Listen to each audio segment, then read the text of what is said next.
Hey, it's good to be here. Can you hear me? Can you hear me? Because I can't hear a thing. All right, guys, bear with me. I'm just having some technical problems.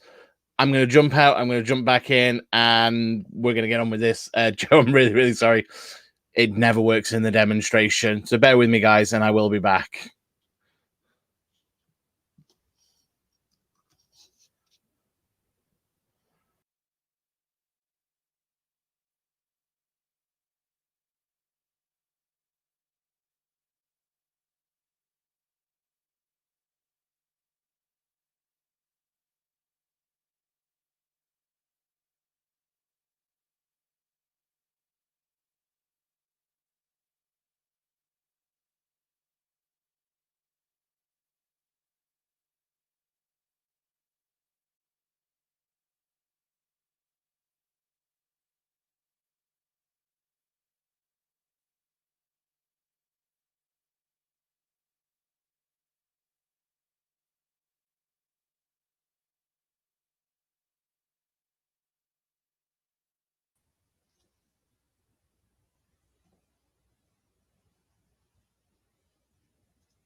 Oh, I'm sorry. Can you hear me now?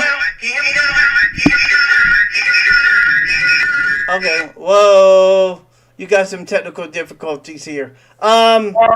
I think I had my mic on mute. I think that was my problem here. Can you hear me now? James? You can hear me now? Okay. All right. So James Brickbuck Williams joins me right now. Sorry, I think I had my mic on mute. So let me start over from the very beginning. It has been since 2007 since the Buccaneers last made the playoffs. In a time in which, well, you never know what's going to happen to this pewter-powered teams. Through numerous coaching changes and now a new foundation set with a quarterback, but with the number 12 by the name of, I don't know, some guy named Tom Brady, has come in, rebuilt this team, and got them on a course to possibly making the playoffs. Well, not possibly. It's going to happen because now they are in the playoffs. They're going to take on the Washington football team Saturday night in RFK. I don't know if they call it RFK Stadium. I forget what they call it, against the Washington Redskins. And now as James Brickbuck finally joins me here, hopefully he can hear me. Sorry, my mic was mute. Hopefully yours is not mute. Maybe able to help the show, but nevertheless, hopefully can help the Buccaneers Saturday night when they take on the Redskins. Yeah, you know what? I think trying to get into like the audio and the technical problems. It's been almost as wild a ride as well the season has been. What's been crazy. You look at what's happened, all the COVID, the issues with injuries. Obviously, we've had Ron Jones, we've had Devin White's going to be missing. Yes, he is going to be missing, I'm afraid to say. It has been a wild ride. A lot of people have been criticizing the team. A lot of people obviously saying that, the team isn't playing well, they're not doing this well, they're not doing that well. And you know what? I totally agree with what some people are saying. Absolutely, I do. We've seen time and time again the consistently inconsistent Tampa Bay Buccaneers. But you know what? It's gotten better as the season's gone along. Absolutely. And let's remember we've had some players missing toward the end of the season, but you've still seen things moving forward. I think if you turn around to like the fans before the season and said, "Will you take an 11-5 season now?" Everybody would have bitten your hand off. Oh yeah, definitely. There's no question in my mind about that, and that's even something that's questionable is my mind. But and I heard an interesting stat. Despite all the COVID injuries, do you realize that not one game from the National Football League was canceled?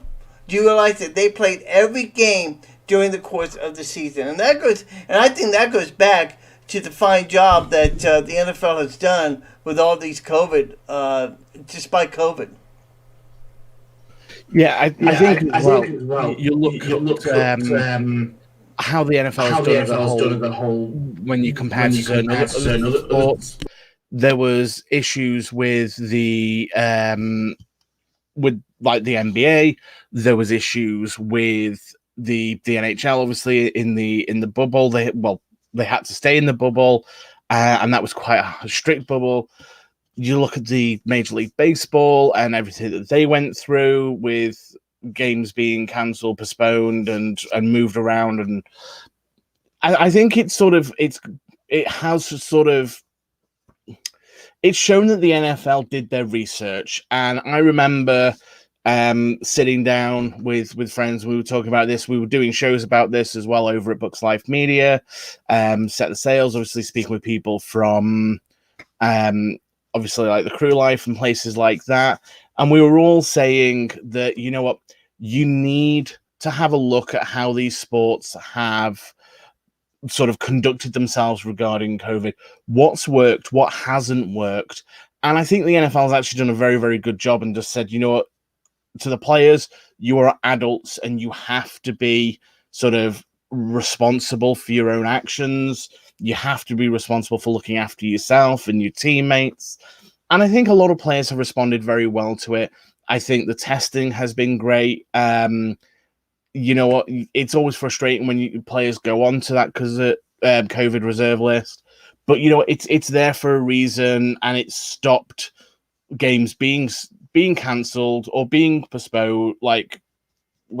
Cancelled. Some games were postponed for COVID injury issues, and whereas some weren't. It just depended how the NFL felt about you, I think, that particular week. But yeah, you know what? Exciting time coming up. We're going now for the first time since 2007, since losing to the eventual Super Bowl champion Giants, led by Jeff Garcia. Anybody? Jeff Garcia. Yeah. And Mr. Animal, to join in, you do have to switch your mic back on. Oh, sorry about that. Thanks, Jeff. Okay, sorry about that. Oh, that would help, wouldn't it? I mean, think about that for just a minute. Jeff Garcia, who used to be a quarterback with the Tampa Bay Buccaneers, you know, didn't have great success with us, and then goes to the Giants, becomes a winner with them, and then plays against the Buccaneers in the playoffs, only to go down in defeat, which was the last time. So, I mean, for them now to be back in the playoffs, they don't have to play against a former teammate or anybody like that. But you stop and you think about this, and I'm sure you've seen this, but maybe the audience hasn't, okay? I'm going to play this right now. This is Chase Young. Rookie. You know what I'm going to talk about here now. Okay, this is rookie Chase Young, defensive end for the Washington Redskins. I'm going to pull this up for you. Okay, I'm going to pull this up right now, and I'm going to share this with you. This was Chase Young coming off the field in their Sunday night encounter when they took on the Philadelphia Eagles, and we're going to talk about that in just a minute. But this is Chase Young coming off the field. I'm going to play it a couple times just so you people know. So here's Chase Young coming off the field after the win over the Philadelphia Eagles. Do we have this real quick? Yes. Take a look. Well, not that. Let's see. Take a look at this, people.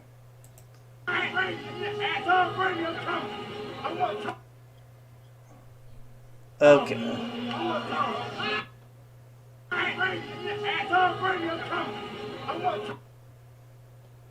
Very bold statement. Okay. Yeah. I mean, he's coming off the field and he's telling everybody. He's saying, "Tom Brady, I want Tom Brady. Give me Tom Brady." You know, and when you hear all that, people, you don't want to do that, especially against a guy like Tom Brady. You know what? I don't even think Tom's going to pay any attention. You know, Chase, you're a great guy. You're a great player. You had a great season.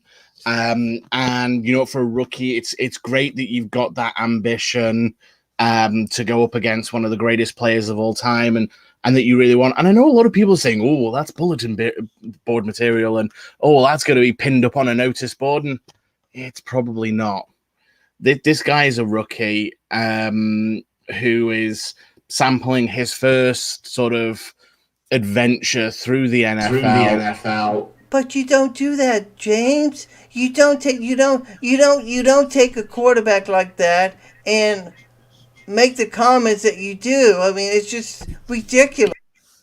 No, I totally get that. I mean, there's the expression like poking the bull and things like that.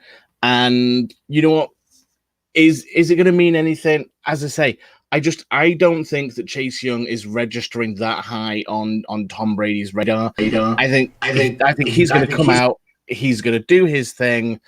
Chase Young's going to be made to feel very, very stupid when Tristan Wirth gets home and finds him in his back pocket.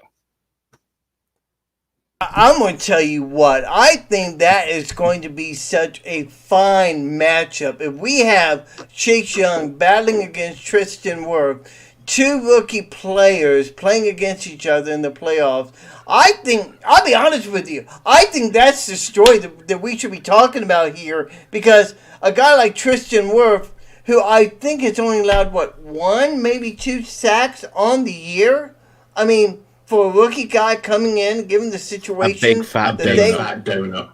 Is that zero? Is that series zero? Okay, Yep. No sacks on the year. You know, I don't know if you followed the Bucs back in the 80s, but there was an offensive lineman that was very similar to the job that Tristan Wirth is doing now. He's a boy out of neighboring Wisconsin by the name of Paul Gruber. I don't know if you ever heard of the guy. I knew you were going to mention. He was good. Yeah. I mean, Paul Gruber was such a fantastic left tackle, and what he did for this team was just amazing. And now, as they get ready to take on the Washington football team, I'm excited. This is a game. I mean, granted, the Redskins are 7-9. Granted, I think they may have won the division. I'm not sure about that, but I think they won the division. And now they're coming to playing against a Washington Redskin team who, I don't know. I look at this team and I say to myself, you know, the Bucs should be able to handle their business, no problem. But the one guy that worries me a lot is indeed Chase Young. Mm-hmm. Yeah, and it's a valid concern. I mean, when you look at the front half of the season, you look at the back half of the season when you talk about the Washington name redacted, then it is a tale of two completely different teams. If after the first 6 or 7 games, someone turned around and said, "Oh, Washington's going to be the team to come out of that dumpster fire of a division," no one would have believed you. But you know what? Actually, they've started stringing games together. Alex Smith, I mean, he has to be the comeback player of the century, I would think, let alone the year. Oh, without a doubt. I think Alex Smith, I think that should be the comeback player of the year, no doubt about it, given everything that's going on with him. And for those that don't know the story about Alex Smith, he tore his ACL in 2018, I believe. A lot of people said that this guy was never going to play again. He was the former number 1 pick of the San Francisco 49ers. The 49ers gave up on him, and then a couple of years later, he was able to latch on with the.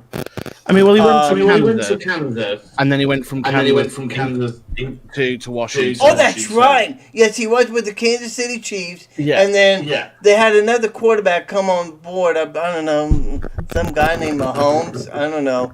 But some kid. Yeah, some kid. You know, and it's funny. We'll get into discussion about the Chiefs in just a minute, but you know, it just makes for interesting conversation. And as Vince Girassi, my good friend, points out, and Rick White also is watching with us tonight. Welcome watching the show. Vince points out, says the Bucs should win. James, I like the attitude. I like, but something tells me that Chase Young is going to wreak havoc on our offensive line. Yeah, I think as well, as I say, you've definitely got to respect Chase Young. He's shown through the season that he's going to be a good player. Whether or not he's going to be a great player is still up for debate. Obviously, this is his rookie year. No one can say whether or not you're going to be great or good after a rookie year. It's just, we all remember Cadillac Williams, rookie of the year, and then he destroyed his knee 2 years running, and then that was it for Cadillac. You just don't know what's going to happen. Now, one thing I'm going to sort of mention is, yes, Vince makes a very good point. The Bucs should win. You know what? They should win. Absolutely, they should. If you look at the season that the name redacted has, they lost their first 3 games. Like, Baltimore, LA Rams, Giants, they lost. Then they beat the Cowboys, big whoop-de-doo. Then they lost again to the Giants. They lost to the Lions. They beat the Bengals, but then again, who didn't? They then beat the Cowboys again. Yeah, I mean, it's just amazing. I mean, it's just amazing to me, seeing. Let me see my mic's on. It's just amazing to me how they were able to come out and win the NFC Central Division, and it wasn't the fact that Washington was a good team. It was more or less it wasn't that much great talent in the NFC Eastern Division. Yeah. Washington went 9-7. The only team of note they actually beat was the Steelers, while the Steelers were in the middle of an implosion. But then again, even when they were 11-0, I was saying to anybody who would listen, they are the worst 11-0 team that I've ever seen. They were the worst team in football with a winning record. And who's that? The Chiefs? No, the Steelers. Oh, okay. Yeah, they won 4 games in a row. Between the end of November and the beginning of December.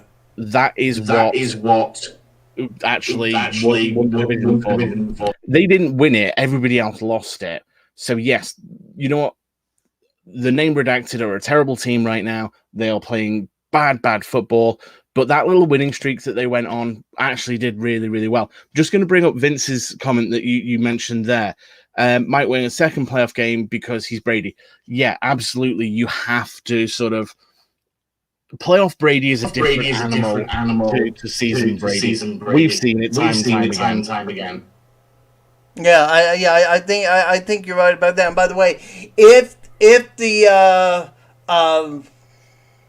should the Bucs win, then what would happen is they would and the other couple of other teams win, they would play the Saints next week in New Orleans. So we want to make people aware of that. Now, a couple of interesting notes that I found out today. Number one, Mike Evans, who had that knee injury last week. And by the way, congratulations to Mike Evans. He caught 1,000 yards, and receiving yards on Sunday.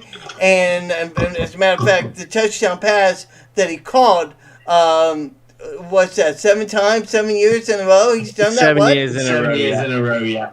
He's caught 1,000 yards. Wow. I did that's something I wasn't aware of. But he stands alone at the top of the mountain. Yeah, I think isn't he the only player with receiving who had to have 7,000 yards? I mean, it's just unbelievable. So it just makes for interesting conversation of how well they're going to play during the course of the rest of the year. Now, Evans is questionable for Saturday's game. Who's that? Mike Evans is question.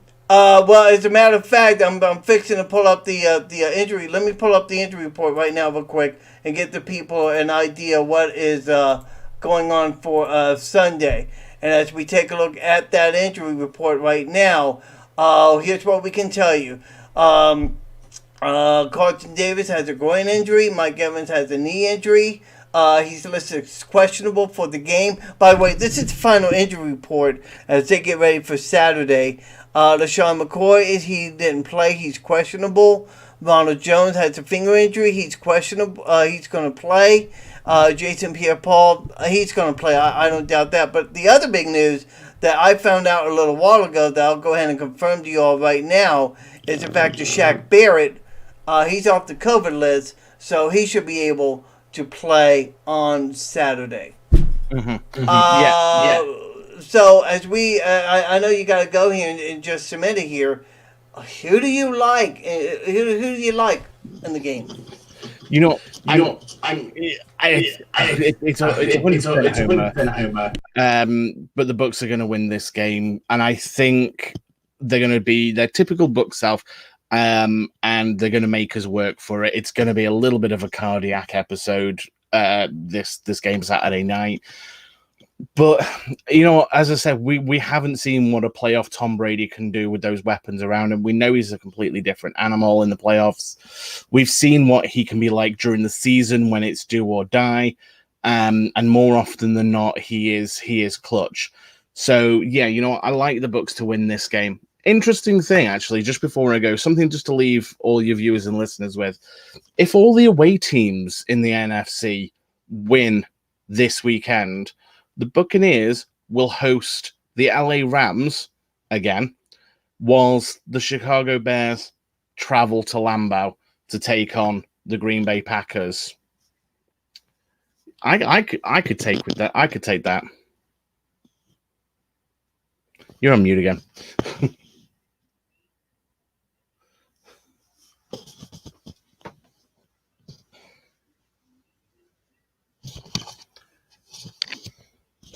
You're on mute. Mute. Okay. Okay. Sorry. Yes. Okay. So yes. Sorry about that. And it's going to be quite an interesting game. Saturday night, 7:15 on NBC, and I do believe Tony Dungy is going to be calling the game. So that's going to be very interesting. Yeah. So that's going to be very interesting to see his old team in the playoffs for the first time since 2007. So that's going to be quite an interesting feat. I know you got to go. I wish you could stay longer, but I know you got things to do. Something about the wife. I hope married life is treating you well. So hopefully you can join me back next week, and we'll talk more about the game with the Washington game, if you're able to. Okay. Yeah, I think that'll be great. That'll be great. Actually, get talk about the Bucs win. And talk about the upcoming Bills versus Super Bowl. Oh yeah, I mean, yeah, that's right. And the Super Bowl will be playing down in the Raymond James Stadium. That should be an awesome game. Make no mistake about it. Hey, listen, I know you got to go. Thank you for joining me, and we'll see you next week. James Britt Buck Wilson joining me here on this edition of the Animal Football Insider. And you take it easy, and God bless, my friend. God bless, and God bless you. Oh, yeah, there you go. Go Bucs. It's going to be great. James Britt Buck Wilson, thank you for his time. Join me next week. Also, by the way, I should tell you that Pat Donovan of 620 WDAE, he's going to join me next week. We'll talk about hopefully a Buccaneer win and talk about some other things during the course of the day. So, I mean, I'm looking forward to the game on Saturday. And I think that this is going to be an interesting game because a lot of these guys who have never played in a playoff game with this roster are now starting to understand what it's about to play in a playoff game. Understand what it's about, how you go through the process. And a guy like Tom Brady leading them is just makes it for a great thing. So I'm looking forward to the game. Make no mistake about it. Also, one other thing that I want to make mention here, when we were talking about the injury report, and this is for my good friend Vince Gerasi, who is a diehard Iowa Hawkeye fan. Why, I don't know why, but I'm going to mention that to him. Brandon Scherf who's a guard, former Iowa player, offensive lineman, has a shoulder injury. He's been limited in practice, but he was a full go on Thursday. How he plays on, what happens on Saturday with him, that would be interesting thing. So we're going to find out how well that happens. Now, let us set the stage for you as far as what's going to happen this weekend.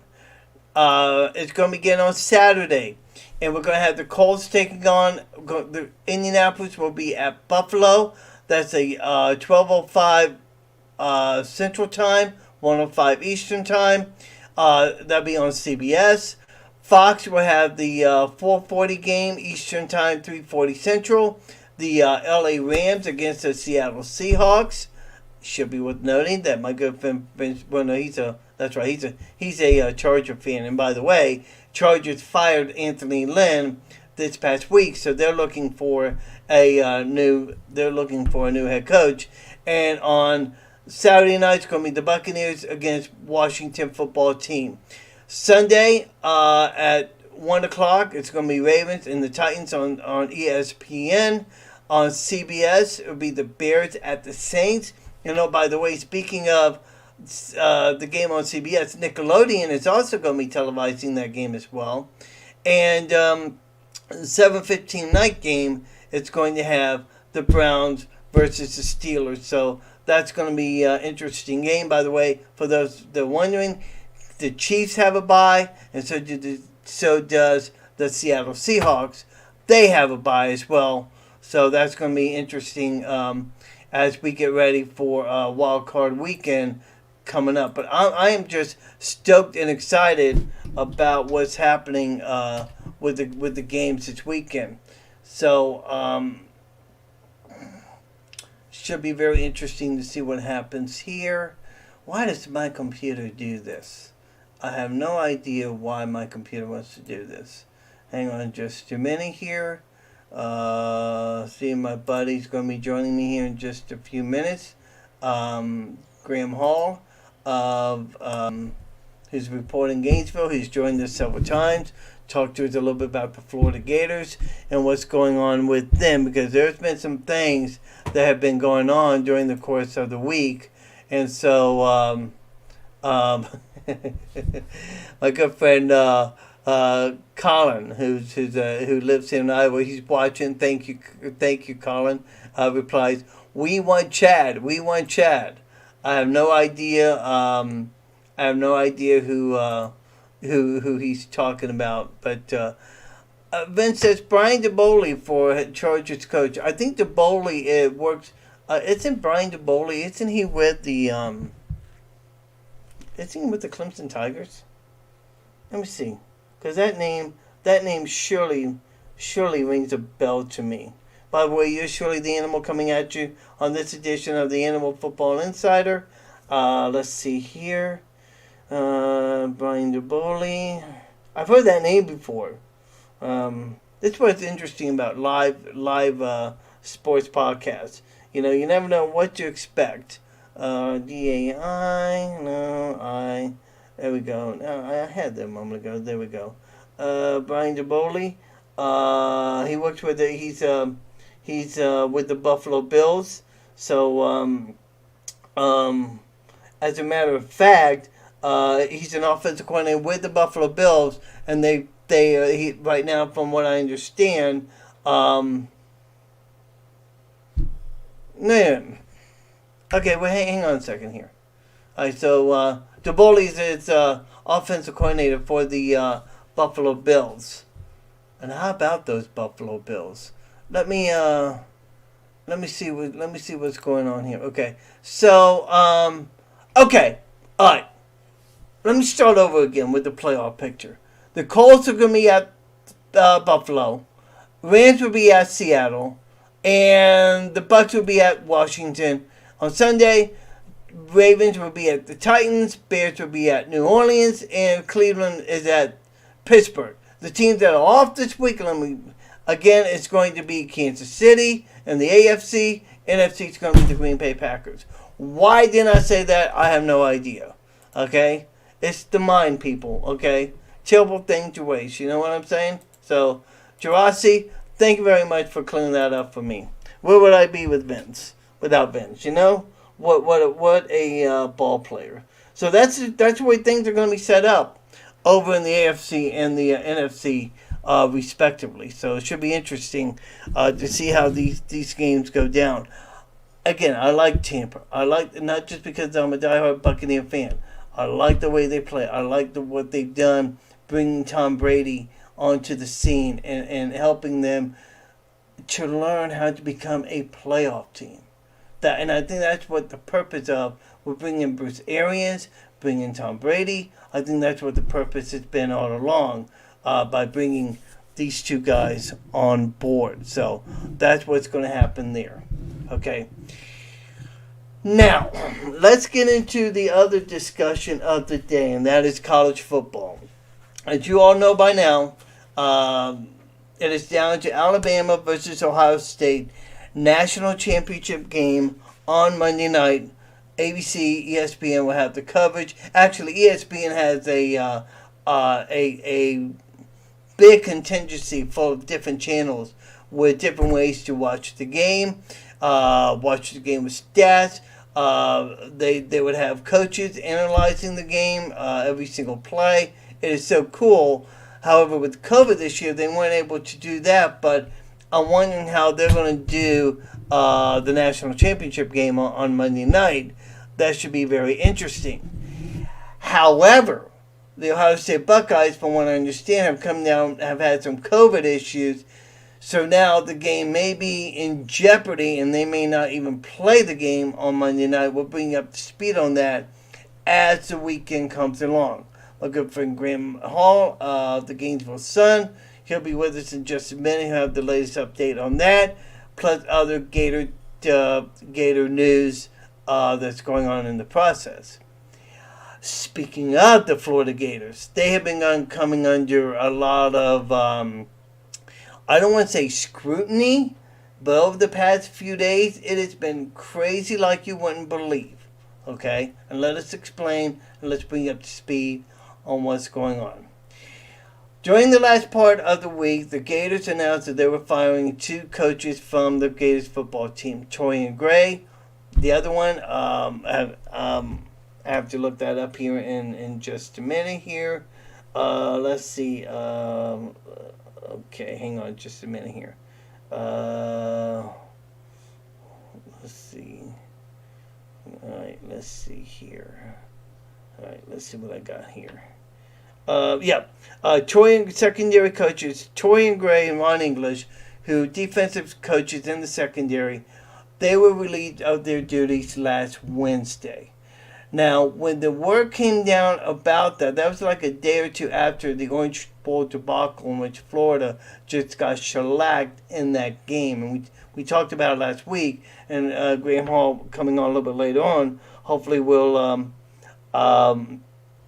Graham Hall, who's expected to come on a little bit later on, will be able to join us, and he will enlighten us on that situation, as well as the firing of Torian Gray and Ron English. Now, the controversy that's coming out of this is the fact that Dan Mullins has still decided to keep on Todd Grantham as the defensive coordinator. Now, as you know, throughout the course of the year, Grantham has been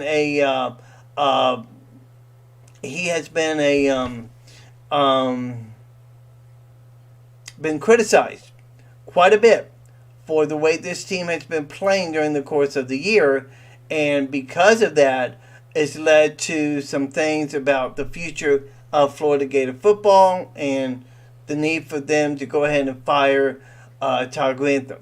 Most in Gator Nation would tell you that that's what they want. They need a new blood in there in the defense. Earlier today, we come to find out that the Florida Gators hired on another coach, and Graham Hall hopefully will talk about that.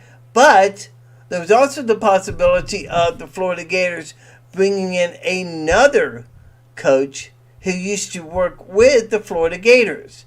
The name is Charlie Strong, and the name sounds familiar. It should. He used to work with the defense back in the Ron Zook era, I believe.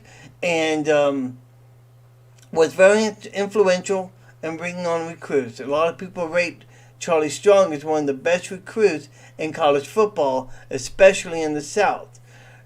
With Gray and English being gone, the Gators were able to replace one of those coaches, and I'm trying to get the name of him because this just came down within the past couple of hours. So trying to find the name of the coach that the Florida Gators hired.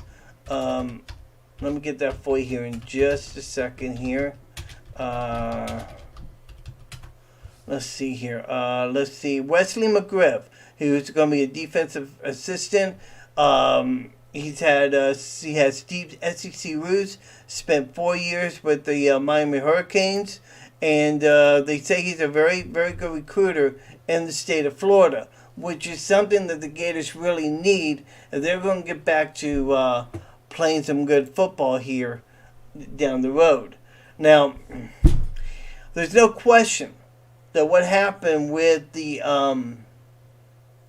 game in the Cotton Bowl was atrocious. It was a debacle. Make no mistake about it. Dan Mullen had only 60 scholarship players to play in the game. He had to bring a lot of these walk-ons to play in the game at the Cotton Bowl, and it turned out to be a disaster. Now, what contributed to that was 48 hours before the start of the Cotton Bowl when Kyle Pitts, Marco Wilson, and several other players, top-name players on the offense, announced that they were going to forego the game and get ready for the NFL draft. Now, I'm not going to sit here and criticize the players that left early, okay, except to say this.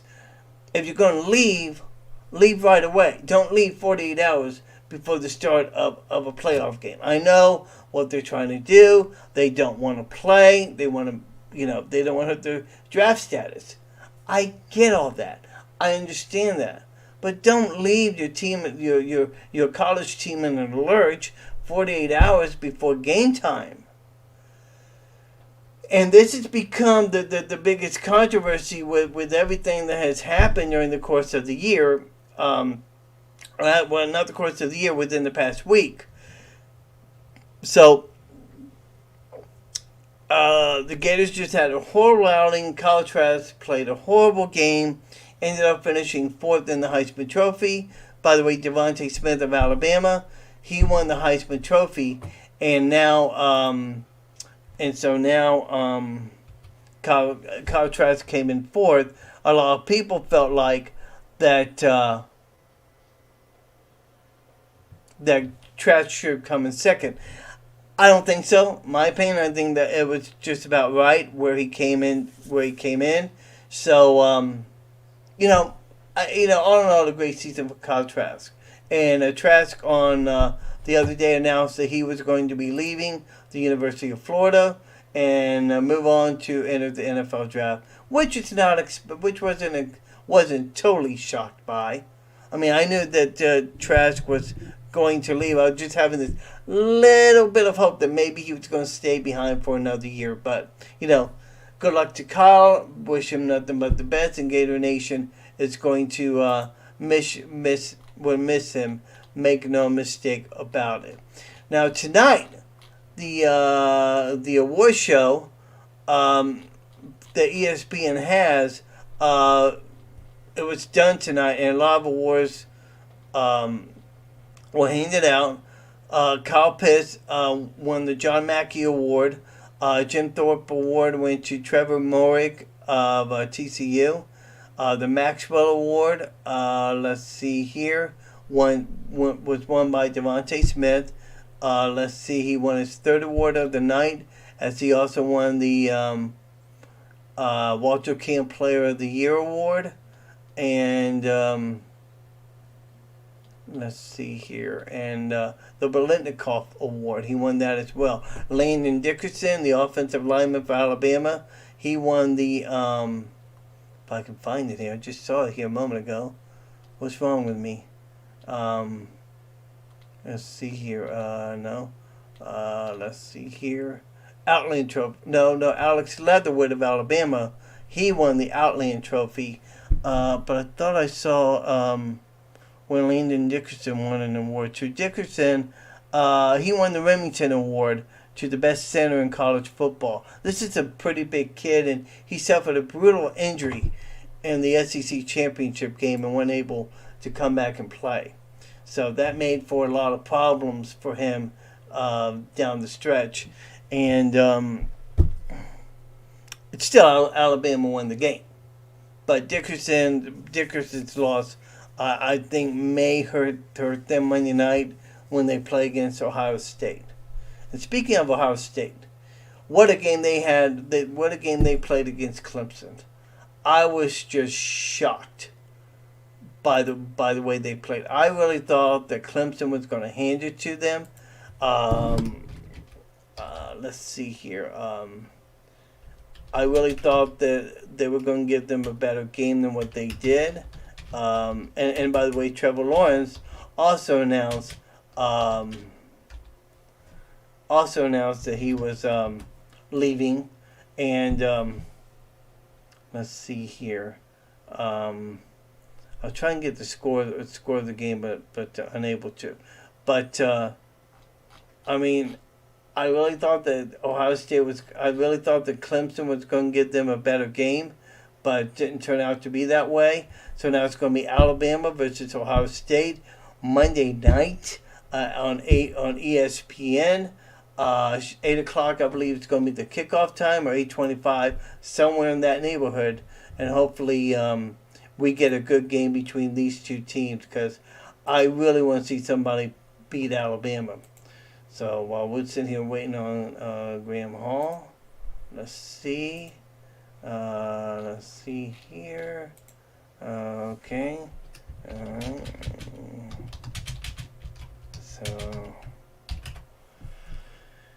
So it's going. I mean, it's going to be interesting to see what happens here. By the way, before I go any further, let me thank some people who are watching me tonight. Vince Gerasi, Barbara Casey, thanks man for joining me. The lovely one is joining me as well, along with Miss Monica Anderson and my cousin Matt Hanlon. Always good to see you as well. Hopefully, I can get down to Florida sometime, be able to talk how bad about those Miami Hurricanes are. Not actually Miami, if Miami gets a few more good players, I think Miami could turn into a pretty good team, but it just depends on how their recruiting goes in 2021. And by the way, the second half of the recruiting will be on the first Wednesday in February. Florida Gators have done most of their work. They have a few more signees they're going to be able to get. That should be on February 3rd, the National Signing Day Part 2. And we're going to see what happens there. There's still some big names out there. And hopefully not only Florida can come away with some good players, but maybe Iowa State. Now, speaking of Iowa State, there have been some rumors floating around about Matt Campbell possibly leaving the school to take an NFL job. We haven't heard anything about that. We've also heard rumors of Dan Mullins possibly taking another job within the NFL. Now, what we can tell you here tonight is that Dan Mullins did have an interview scheduled with the National Football League team on Zoom. That apparently got canceled. So what's going on there on that end, we have no idea. Right now it's been very quiet in Gator Nation. Almost too quiet. Which tells me that down the road there's going to be a bomb that's going to hit the school. Somewhere, somehow, it's going to happen. So that's what we are going to be able to see what happens here. And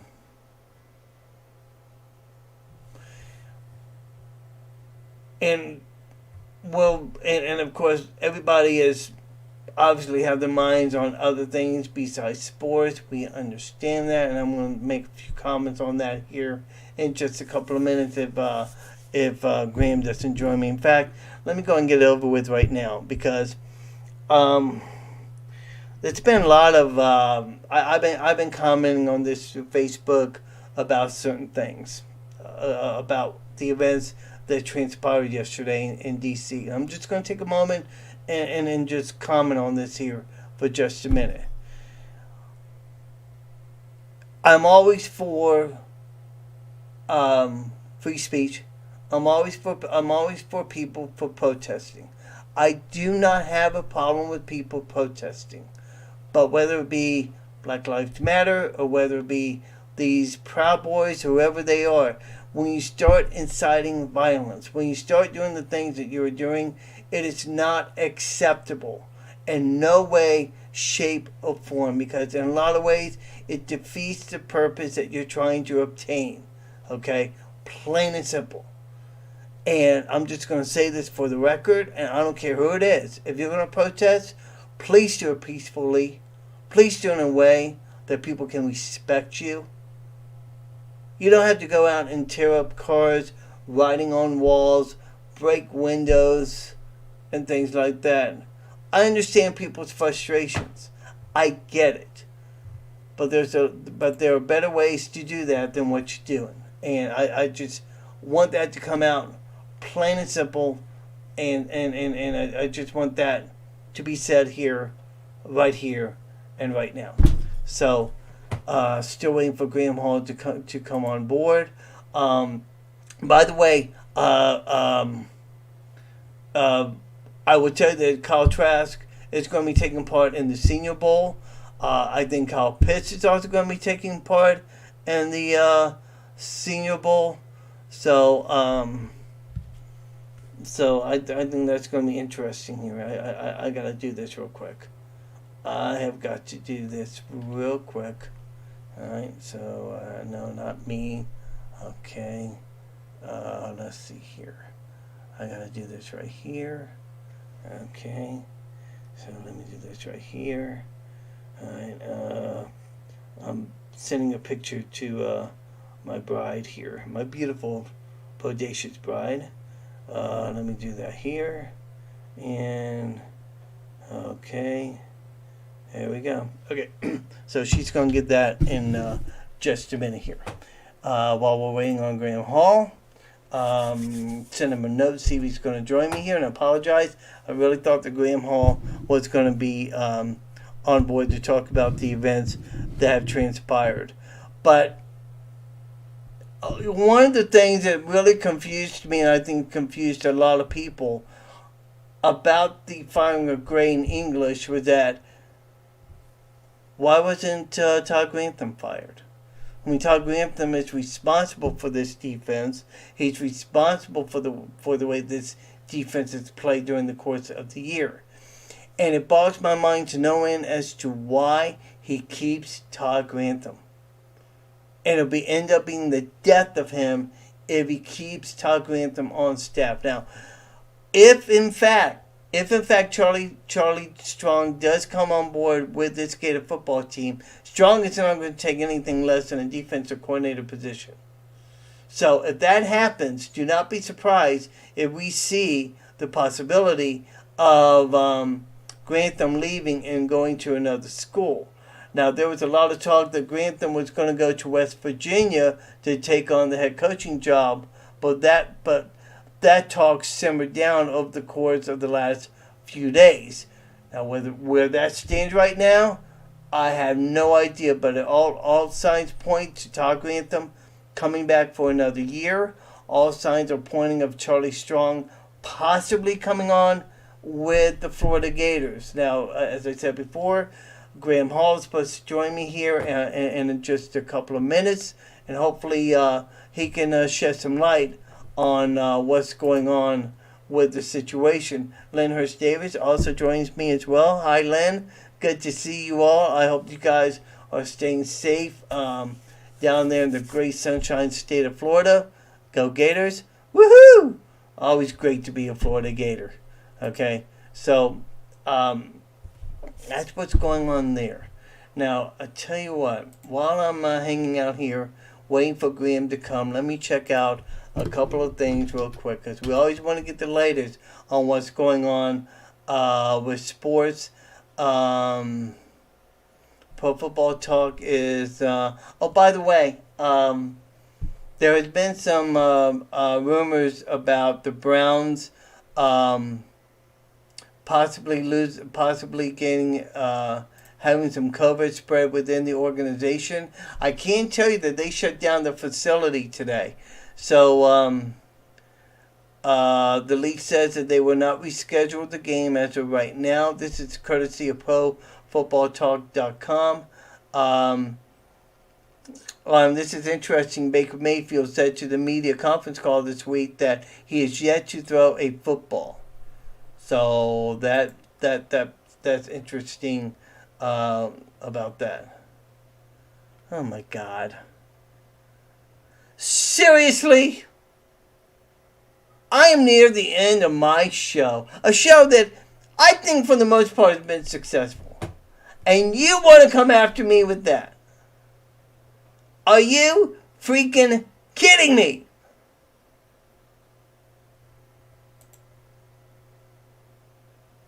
Boomer Sooner, you owe me. Owe you? Good Lord. At least my guys made the postseason. Where do your guys go? Vince is an Iowa Hawkeye fan, guys. Okay? So, for Vince to make a comment like that, I'm just shocked. I am just literally shocked and appalled that he would insult a great host like me. Really am. It just amazes me, you know. But I'll forgive you just because I'm a nice guy. So, anyways, that's the rumors that's going on. And a little bit of nugget here that's happening. Dan Patrick, according to ProFootballTalk.com, says the source told him the Big Ten is advocating to move the title game back a week as the Buckeyes deal with their own COVID outbreak. So that's going to be interesting to see what happens. Of course, we talked about the Florida Gators and what's going on between some awards that got handed out, some coaches leaving, some coaches going, which may include a guy by the name of Dan Mullins. We don't know right now because everything's been quiet. For more on that story and others, we want to bring on the man that has the plan, the Minister of Information, the man that knows all, sees all, and frankly, he knows everything. My good friend, Graham. What's that? What's not true? Hey, Animal, how you doing, man? I appreciate you having me on. Thanks for being here. Hope everyone's been doing well. Like you said, some big awards tonight. You know, the Mackey Award is nothing to joke about. The Walter Camp Award. Obviously, one you want to win every single year, but. I mean, that's a big award for Kyle Pitts and another feather in the cap and more love for him as he gets ready for the postseason with the NFL draft. I know you only have a limited amount of time, so we'll try and get through as much as we can with all of this. We haven't talked in a while. Obviously, the Cotton Bowl game was a disaster. Everybody knows it. For the life of me, I'm still trying to figure out what happened. Please explain to me what happened. Well, I think a combination of players that were vital to the season, Darius Toney, Trayvon Grimes, Kyle Pitts, opting out of the season, as well as out of the bowl game, not this game, who after having a successful season needed a rest. You know, I mentioned that the 8 games that they played to finish the season was incredibly straining, difficult, especially the way those two losses to LSU and Alabama culminated, and only having 11 days of preparation between that Alabama game and Oklahoma. As you know, with most bowl games, there are usually about 3 weeks from the conference championship to that bowl players can rest up. And the most important thing for coaches is getting those 14 practices under their belt, develop those That's players to really, That's to true. really play against an opponent. So Florida took about 7 days off, you could say, and only had 2 days of practice, day and a half, really, small practice sessions before heading to face Oklahoma. While that's certainly the same thing that Oklahoma did, take away from them. It showed that Florida had some liability in the secondary, and you saw with those decisions to move on. That was. I think that was really what showed Florida has some secondary that they have to fix.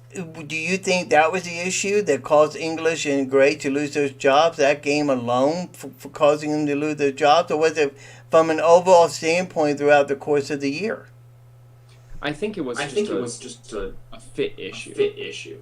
And this was a very year where you didn't really have any time for assistant coaches to develop depth and really change anything. Especially if you were defensive, you weren't doing any live tackling, you weren't doing any weight training programs, contact drills. You weren't having a chance to scrimmage more than twice, maybe three times. So I have no doubt about Gray or Ron English coaching ability, but I just think that it was a tough time for them, and some people use the word scapegoated here because there was a lot of pressure, obviously, on Grantham and Florida's defense.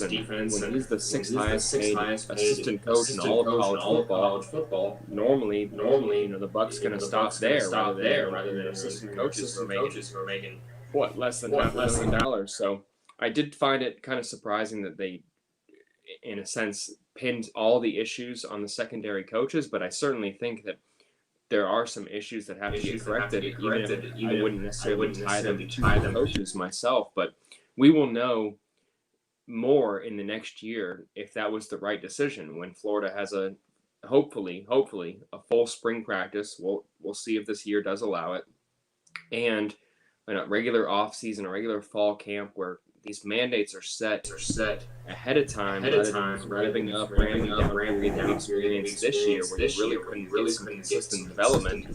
If Florida Grantham in 2021 improve on defense, I think you can point to those changes necessary. That remains to be seen right now. Graham Hall joins me on this edition of the Animal Football Insider. Okay. The biggest controversy that developed over the weekend, these two guys get fired, Grantham stays on, Facebook blows up, Twitter blows up, they all want Grantham to be gone, and then all of a sudden things got extremely quiet, and there was some talk of Dan Mullen possibly interviewing with a couple of NFL teams. Let's first start with Dan Mullen's. I heard they had a couple of interviews lined up, but I also heard that those interviews got canceled. Yeah, I don't know for sure whether they happened or they were canceled or not. I know that he was set to have an interview with Jets, and I don't know whether that happened or not. You may know more than me. I honestly a little bit focused on basketball, but that is certainly possible. I did hear that he was going to have an interview, and if you saw the betting odds, 5-1 for Dan Mullen to possibly become the Jets head coach. That would assume that they know something there. So if that interview happened or not, like I said, I don't know, but that is quite interesting. There's a reason that Florida has added to their assistant coaching hires today. I would assume they feel a little bit more confident that Dan Mullen is not headed to the NFL and will return to Florida. I also heard rumors of Todd Grantham, I believe, going to West Virginia as a head coach. And then West Virginia started to back out of that process. I don't know. Maybe you know more about it than me, but it seems to me that Dan Mullen is banking on Todd Grantham, and he's going to live or die with him. Well, I don't know if that's necessarily. That's quite possible. They actually built their houses next door to each other here in Gainesville. I didn't know that. Yeah, that's Okay. yeah. They live actually right next door to each other. So I don't know if you think that you would equate them to necessarily living and dying by each other, but there certainly is a sense of comfortability between the two. You could absolutely say that, and that is something that we've seen with several coaches. John Hevesy, Billy Gonzalez, Greg Knox, affinity with Dan Mullen, some loyalty there with Dan Mullen, and now you can add Todd Grantham there to the mix. I do think that people, especially in college football, have very, very short memories, and it seems like every single year is its own book, its own story, whatever you want to call it. But you do have to remember that Florida's defense for the first, I would say, 2 years under Dan Mullen, even if it did have a slight drop off in 2019, that defense under Todd Grantham, I think, was very successful, even before the offense became as explosive as it was this year. If Florida had the 2018 defense with this offense, I think that everyone out there right now, that's got to be part of why there's this anxiety, this angst. If they had the previous two defenses, even with Don Grenard last year, the way that defense performed last year, getting C.J. Henderson back in secondary, if they had that either one of those defenses with this offense, I think they had a very real chance of being in the college football playoff, and that leads to the frustration of the drop off defensively. But you've seen Todd Grantham and his defenses perform and have success, and I think that's what Dan Mullen and the Gators are banking on in 2021. Okay, I'll give it. Okay, you kind of warmed me up more to Todd Grantham. Okay, Wesley McGriff got hired today to be a secondary coach. And I also heard rumors of a possibility of return of Charlie Strong to the Florida Gators coaching staff.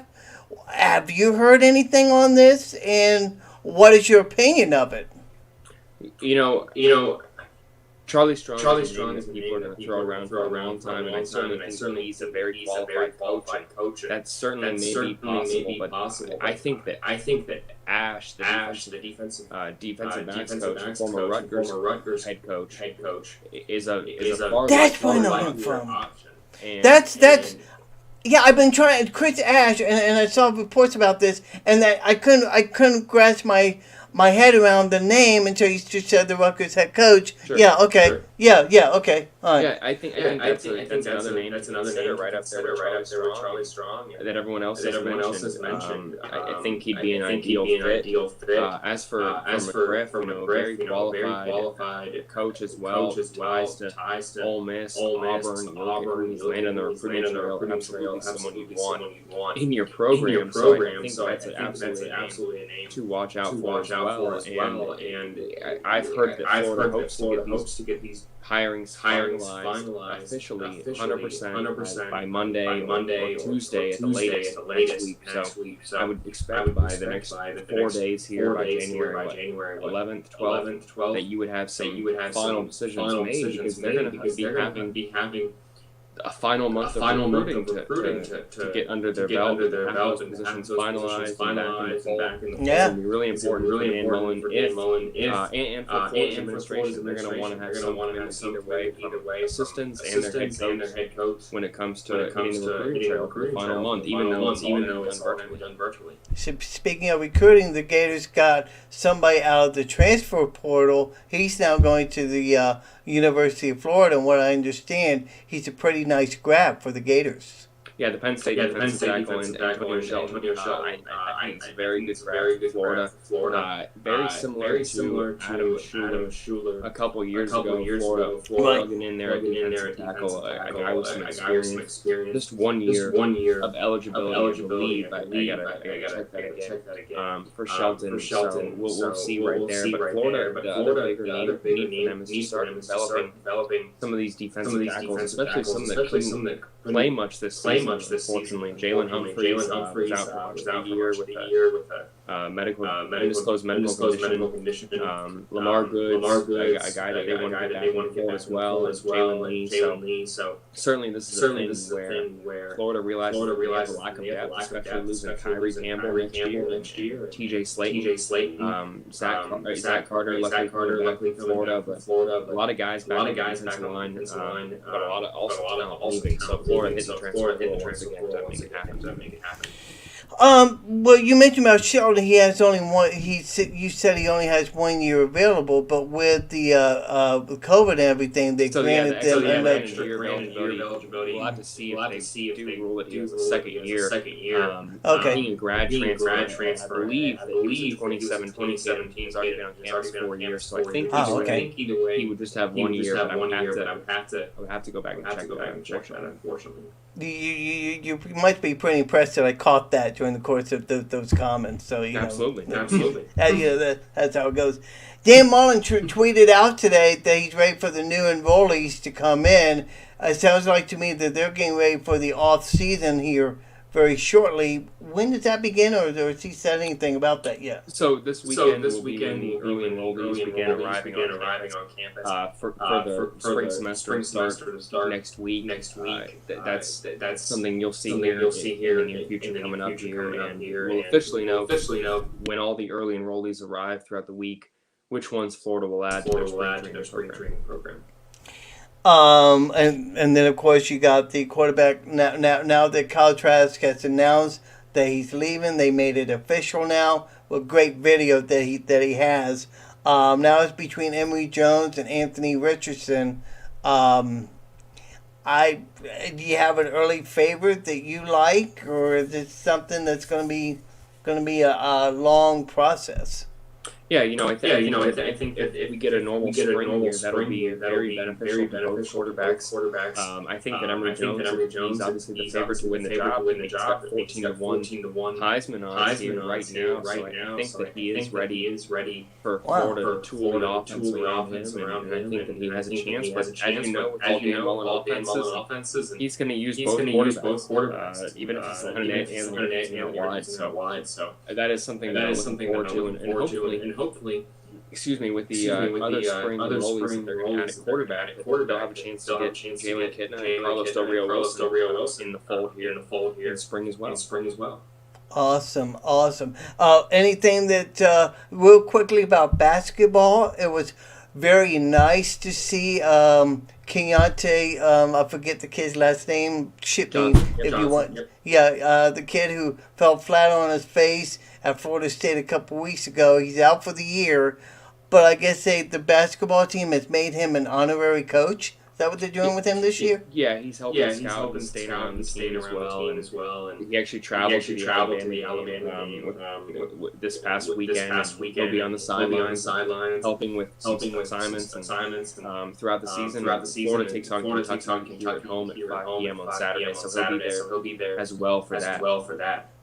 It should be interesting. Graham, I know you're busy. I know you got a lot of things going on right now. I cannot thank you enough. Hopefully we can get you on one more time before the season ends with my show and what have you.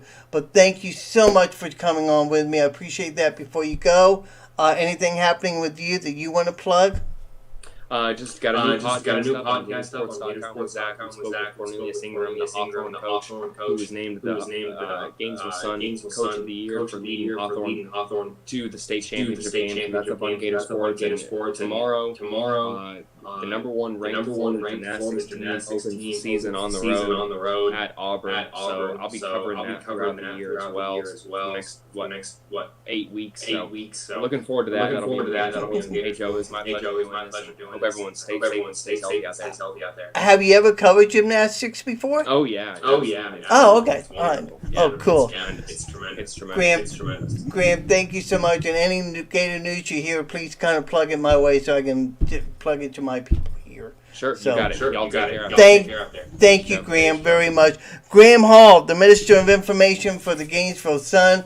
Thank him so much for joining me this weekend. As we wrap it up here tonight, and I got to do my little thing here, is what I always do, and I'm going to do it here in just a minute.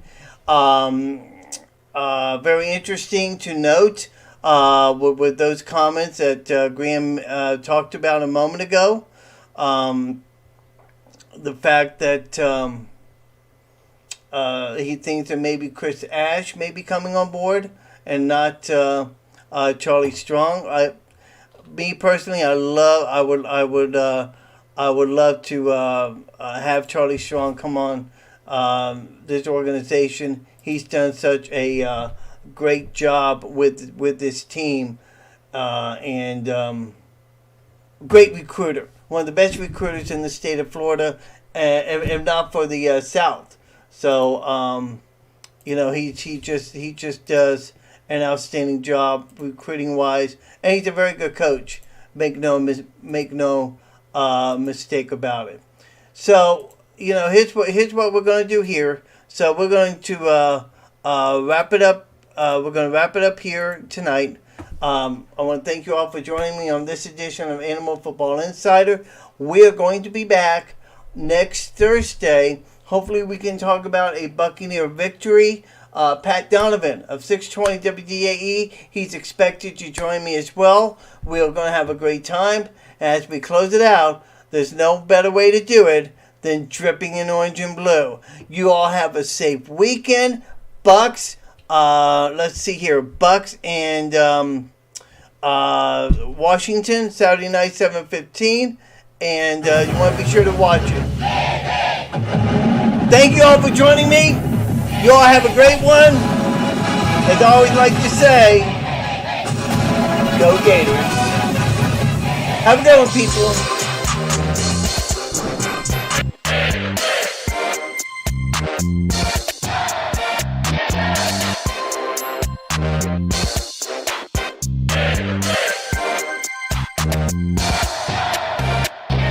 I'm dripping in orange and blue, dripping in orange and blue, dripping in orange and blue, dripping in orange and blue. I'm dripping in